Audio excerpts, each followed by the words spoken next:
I'm Matt, a journalist working at a publishing company. I'm in my 16th year with the company, turning 38 this year. After graduating from college, I moved to the big city, chasing a dream in the publishing world. Since joining the company, I have devoted my entire life to my work, in order to obtain a life in the city that is the envy of everyone. But despite my savvy efforts, reality hit hard. I remained an average, stuck with dull editing and proofreading tasks. Life at work and at home lacked fulfillment, and I grew increasingly fed up with it every day. Matt, yes. One lunchtime, I got called in by my boss. It seems the sales of our travel magazine are dipping. The usual features won't keep the readers around. Spice up the content of the articles a bit, will you? Yes, sorry about that. Our company is a general publisher, dealing with a wide variety of magazines. I handle a travel magazine that covers tourist spots in each state, but this type of content often overlaps with what other companies publish, which is a drawback as it tends to become stale. Have you been delegating the on-site research to your juniors lately? Yes. I mainly check and proofread the draft articles for the magazine. When I was new to the company, I used to visit the sites myself and travel around the country to do interviews, but by this age I had more junior staff and no longer had to take on the tedious task of interviewing people. In truth, visiting tourist spots in various places would yield the same results no matter who went. I did not want to do labor-intensive work. Isn't the reason you can't write engaging articles because you've been relying too much on your juniors for the research? My boss had seen right through my slacking off, and I ended up getting lectured about my work attitude. Indeed, the magazine's sales had been notably declining, often becoming a point of discussion in company meetings. If next month's sales don't improve, I'm considering transferring you to the General Affairs Department. What? No. The General Affairs Department was known in our publishing department as a catch-all for odd jobs and errands. There is a lot of work involved, and overtime is commonplace.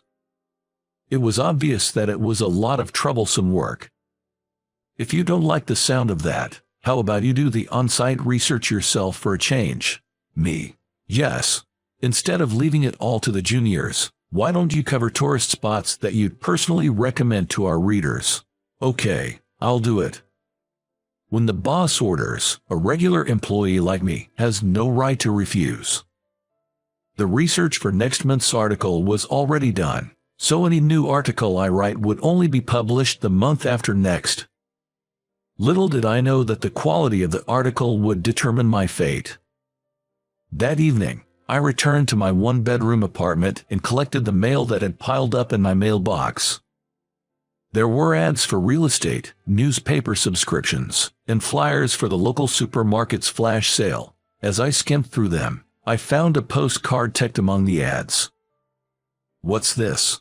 On the back, it read, "Notice of Riversdale High School class reunion," with the date, time, and venue, along with a section to confirm attendance and the organizer's contact details. A high school reunion. I can't believe I'm getting an invite after all this time. It's been 16 years since I left for the city. I come from the middle of nowhere. From a village on a remote island, no less. Just getting to the mainland takes a 2-hour ferry ride. Life on that tiny, cramped island was peaceful in a way, but without any thrills. It felt unsatisfying. That's why I hated the countryside and quickly left for the city, where I was going to have a rich life that would be the envy of the country people on the island. Back home, the usual paths were either moving to the city or staying on the island to work. Mostly, those were the only options. Many of my classmates did not leave their familiar rural villages.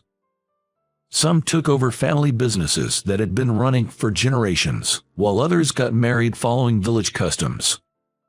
In a way, it was a carefree country life, but as a young man I had ambitions. Going against my parents' and relatives' wishes, I left the island alone. Since then, I've felt somewhat reluctant to return, and it's been a long time since I've been back home. I wonder how everyone's doing. Looking at the postcards, I went back to my memories of 20 years ago for the first time in a long time. Among those hazy recollections, there's a page of my youth still sparkling brightly. Next to my family home was a cozy little inn called Hall's, and the daughter there, Natalie, was both a childhood friend and classmate of mine. We were close enough to commute to school together whenever we could, and I always harbored a tender affection for her, but never mustered the courage to confess before graduation. After moving to the city, I found out through a call from a close friend that she had secretly liked me back. I regretted not knowing her feelings earlier. I was worried about my parents, but for some reason I was so concerned about Natalie and her family's guest house that I couldn't stand still, so I took a pen out of my commuter bag and circled the attendance column on the postcard. A month later, I was on the ferry back to the island, using an assigned reporting day from work.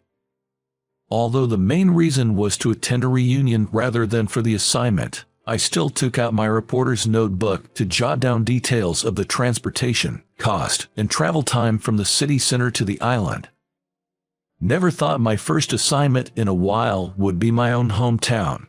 It was an island where I lived for 20 years, but to me, it was a place without interest, and I struggled with the idea of featuring it in a magazine article. The reunion was being held at the inn next to my family home, Hall's.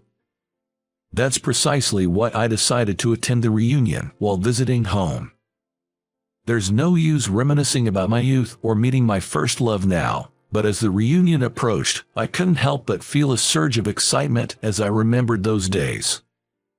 Walking from the harbor to the bus stop and boarding the hourly bus, my destination was just around the corner. Nothing's changed at all. In the city, the scenery changes within a year. It's common for buildings to be renovated to keep up with the latest trends. But this island is different. It's timeless no matter when you visit. The rural landscape, surrounded by nature, seems frozen in time. As the countryside scenery flowed past the bus window, I felt as though my own time was rewinding back to high school. While being rocked by the bus, I took out my notebook and began to scribble a brief introduction to the island. 15 minutes later, getting off the bus, I climbed the familiar uphill path I knew from my school days. Back then, I had the energy to sprint up such slopes, but now just a short walk made me sweat and my breath quicken. After that, I took a casual stroll around the village and made sure I arrived at Hall's place about 20 minutes before the reunion was set to start.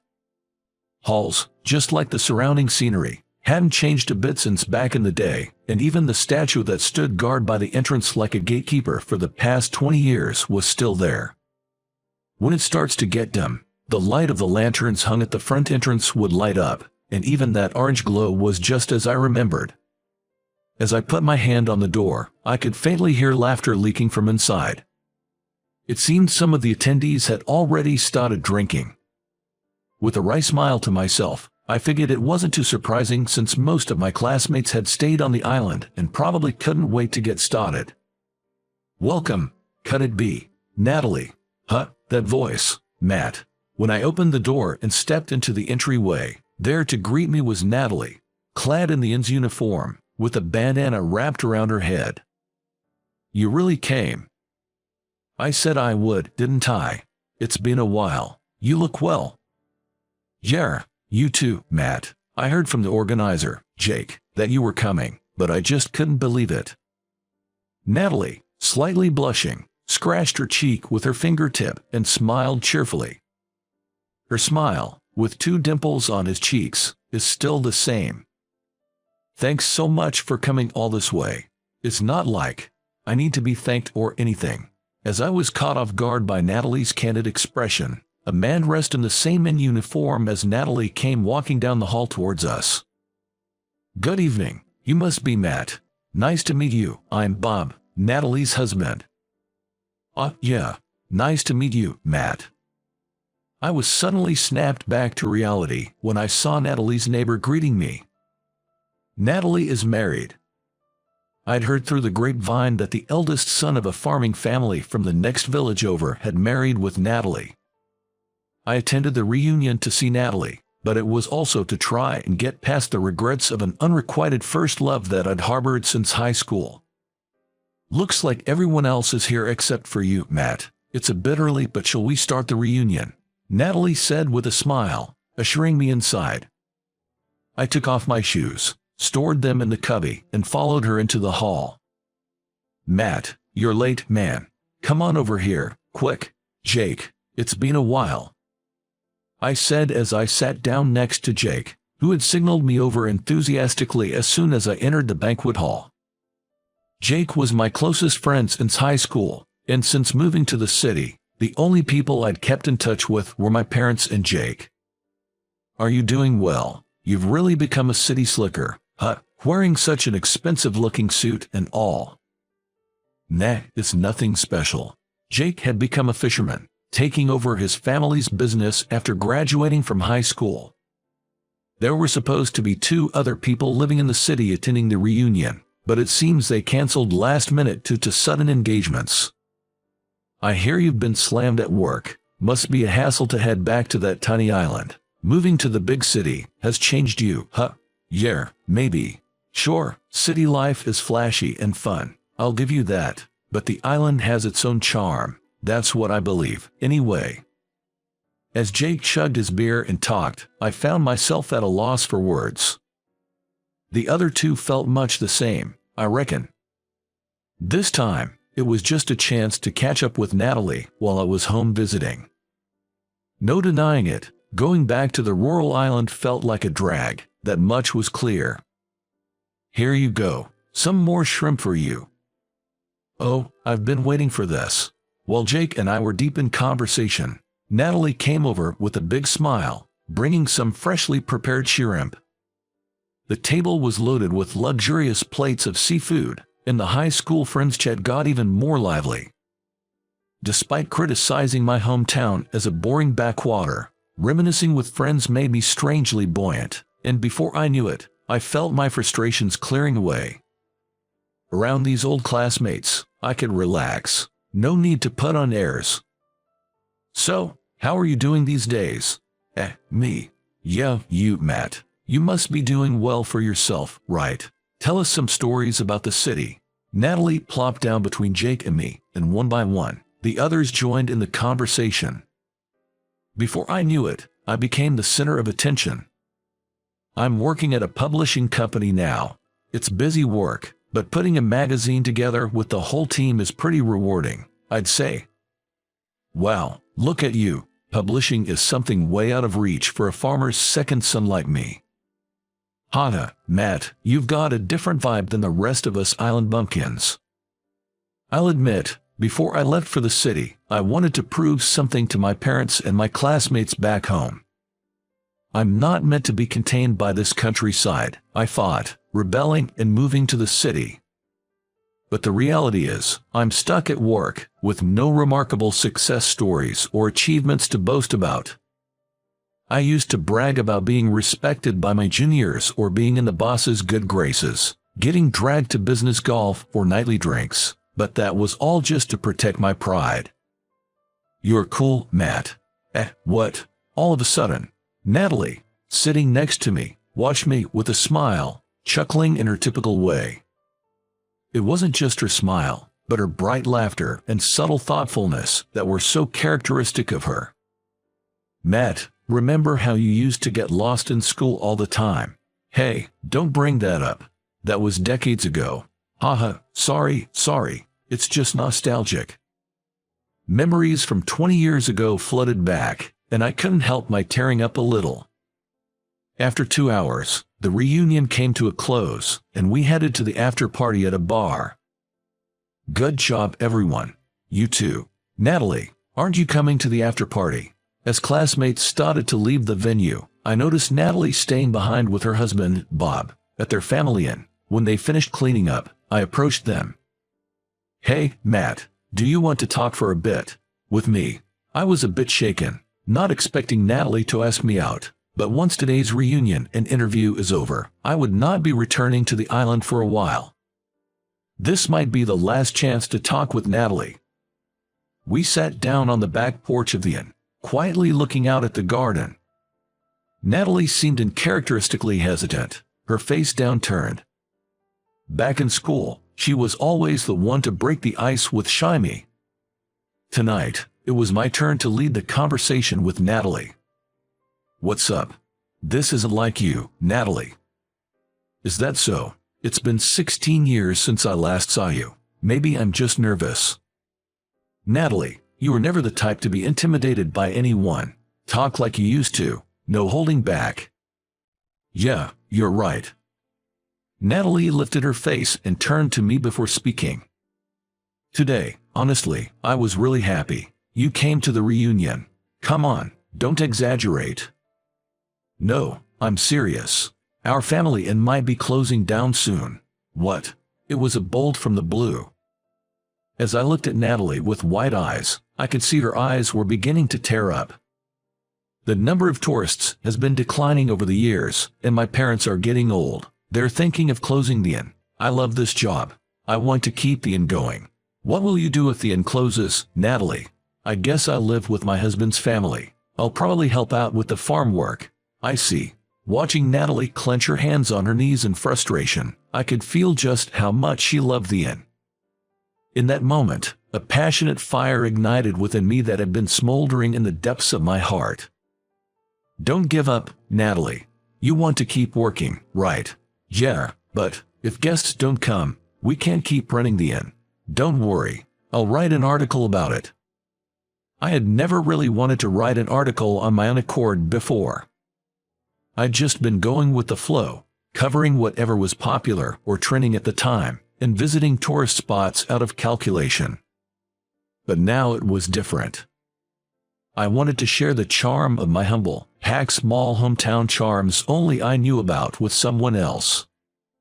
Heck, that makes me happy. You're still you, Matt. You've always helped me out, even if you grumble about it. That's because you helped me first, Natalie. I'm grateful for that. "Yeah, I'm glad you've been my childhood friend." It felt refreshing to be able to express feelings I couldn't before I left the island 16 years later. The next day, I asked my classmates and parents about the charms of the island and visited the natural wonders we were proud of. After returning to the city, I energetically started working on the production of a travel magazine. From selecting photographs to writing articles, for the first time in a long time, I did everything myself. There were days when it was physically difficult due to the constant overtime work, but several junior members of the team helped me with miscellaneous tasks and offered me food, which made me feel once again grateful for the team. "Matt, could you come to the conference room for a sec?" A week after publication, I was called by my boss again. This month's article was really good.